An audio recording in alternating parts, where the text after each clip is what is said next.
Okay, so let's talk a little bit about symmetry and asymmetry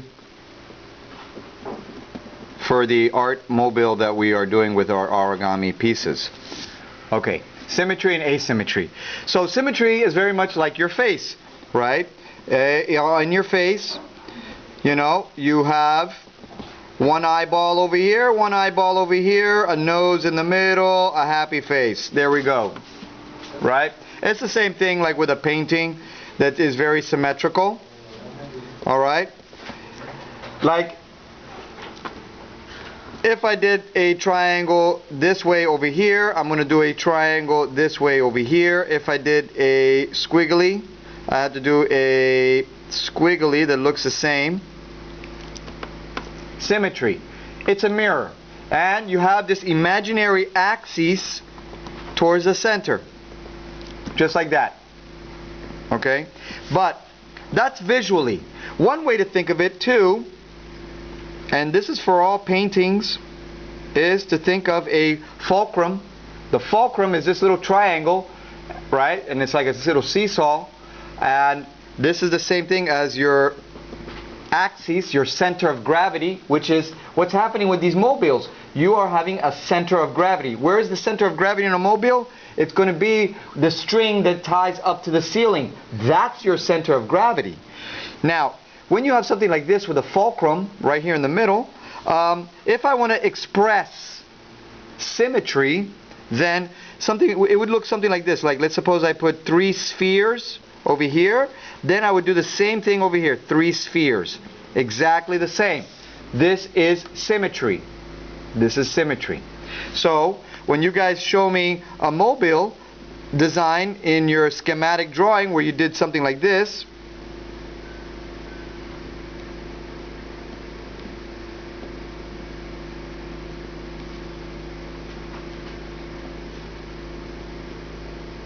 right? And then you said this is size A, size B, size B. Then here you did a large origami, medium, and a small. And then over here you did a large origami, a medium, and a small. Then you're giving me symmetry. You're giving me symmetry. Whatever's on one side is the same as the other side. So this is very symmetrical. Although with a mobile these things will start spinning and turning, but still the overall plan is symmetrical. Now, asymmetry, which is what I was talking to you the other day, and we were looking at works of art like from Alexander Calder, is different. Asymmetrical has more of things that are not quite the same. So for instance, if I have a painting, I would do, maybe if I did a triangle here, then I would do a circle over here, then I would do a squiggly over here, then I would do a little star over here, then maybe I'd do a little rectangle over here. So I'm still achieving balance, but through different means, through how close I am to the edge, through the excitement of a shape, through color. Things like that will cause eye movement that is balanced, but it's asymmetrical. It's not a mirror. Okay, it's not a mirror. What would be an asymmetrical face in a photograph? Maybe if you are squinting, like an emoji where you're going like this.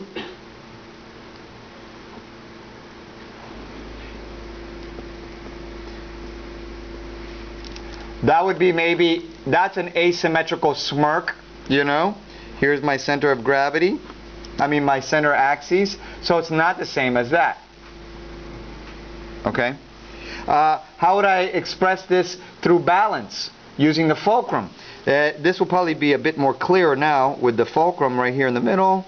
Right? And I go like this. Right? So you see.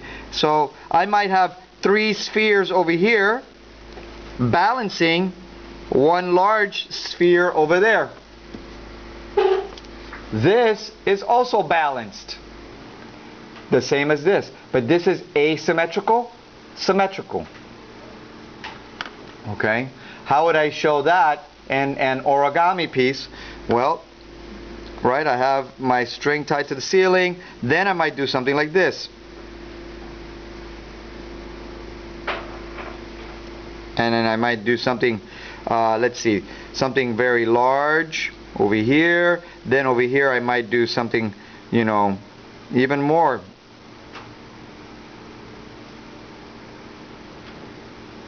I might have other little pieces right here. Maybe I might have another piece right over here that's like this.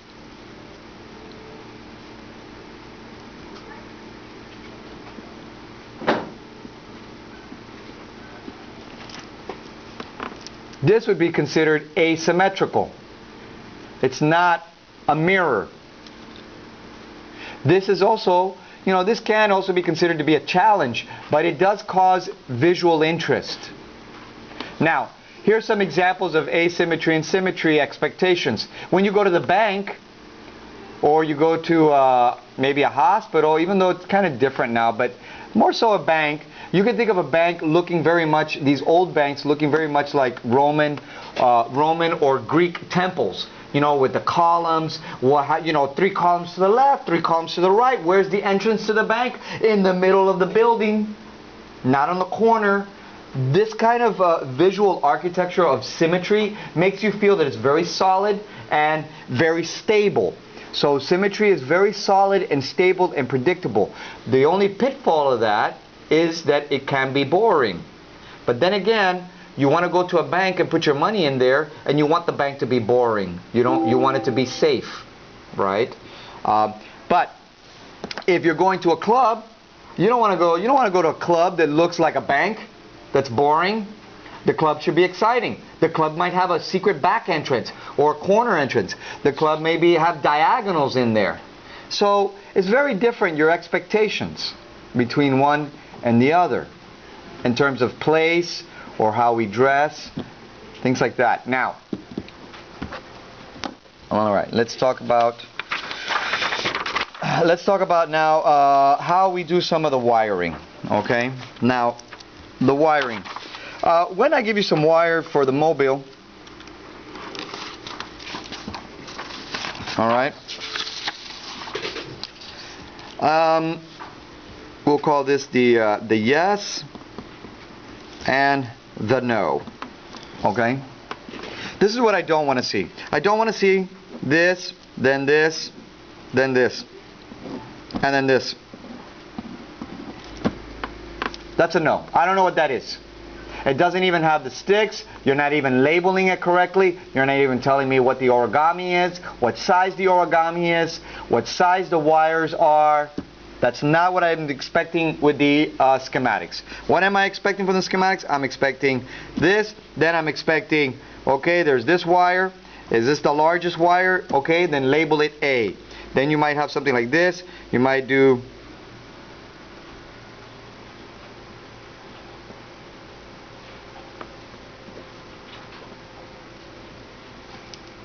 so you might say this is a medium wire, a really small wire. A, B, B, C, it could be A, B, C, C, it doesn't matter. Okay? So remember that A is large, B medium, C small. Small,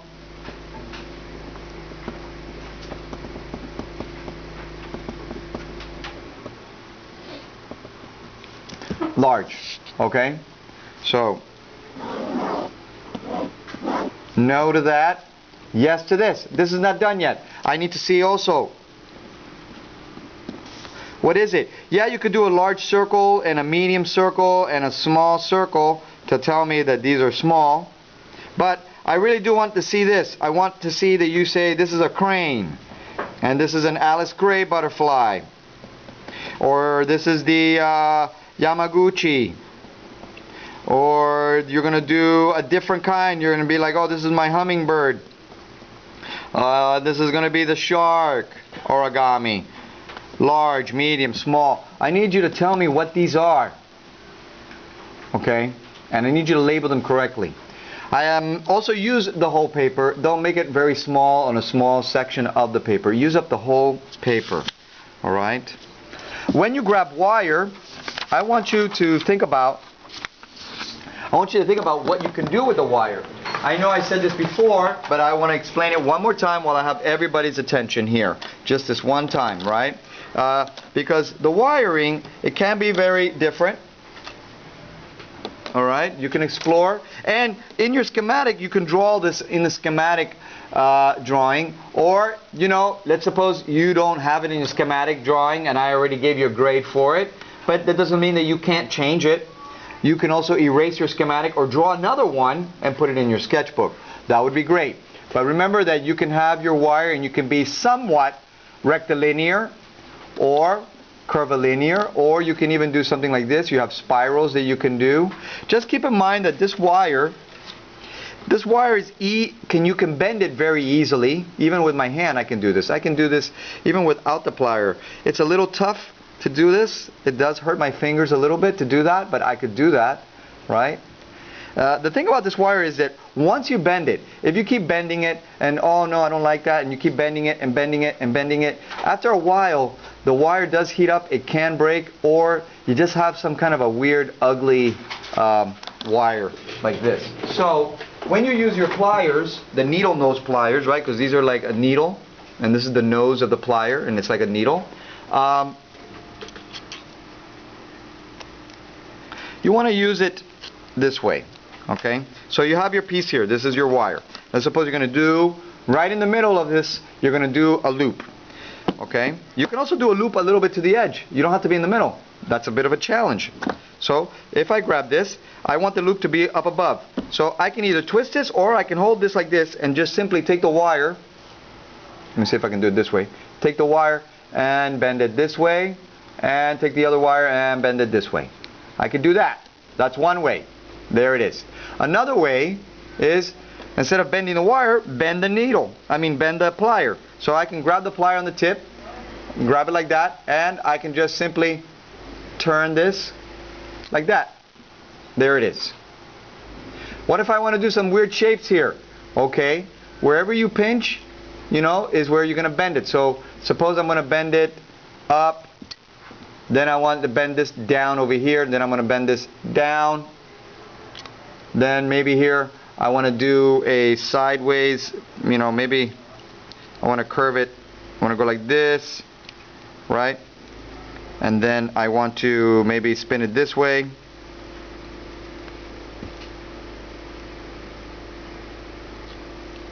And then you're like, oh, but I got to make a hook there. Well, you can also just tighten this up a little bit right there like that.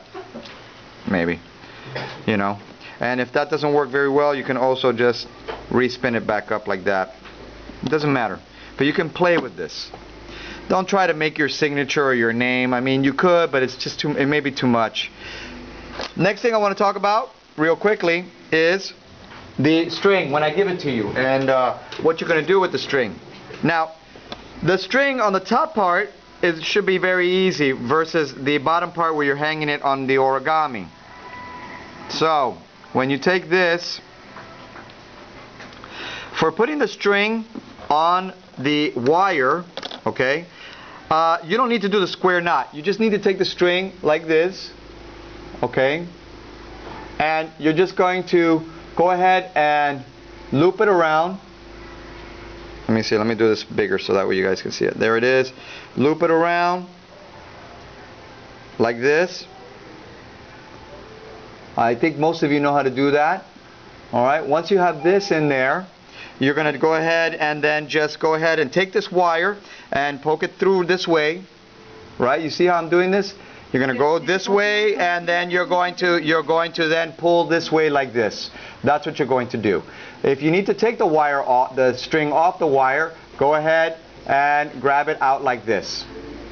Alright? For instance, suppose I want to get it all the way over here. Not a big deal. I can go all the way in here, pull down, and loosen the wire a little bit, and then pull up. Alright? Now, I have this tied to the origami piece. Let's suppose I get the needle and I take this and I tie it to the origami. Let's suppose this pair of scissors is my origami piece. So once I get the needle and I go through my origami, the square knot, how would I do that? The square knot is as such. Just leave one side long. This is your short side. If I go again, remember, you're reversing, you're doing 2 knots in reverse. That's the square knot. If I go over, under, and through the hole, that's only 1. That's over, under, through. Then the trick is to keep this string still to the left side of me. Then the next one, if I went over, under, through, now I'm going to go under, over, through. So it's in reverse. And what you should see is that it looks like a slight pretzel right here. Let me see if I can show you. It's slightly pretzeled right there. You can see that. So once you do that, it's pretty tight. And if you want to be secure, you could do another half a square knot, which is just only 1 time. That should be very secure. So the top part where you're fastening it to the wire, you could just do the loop knot.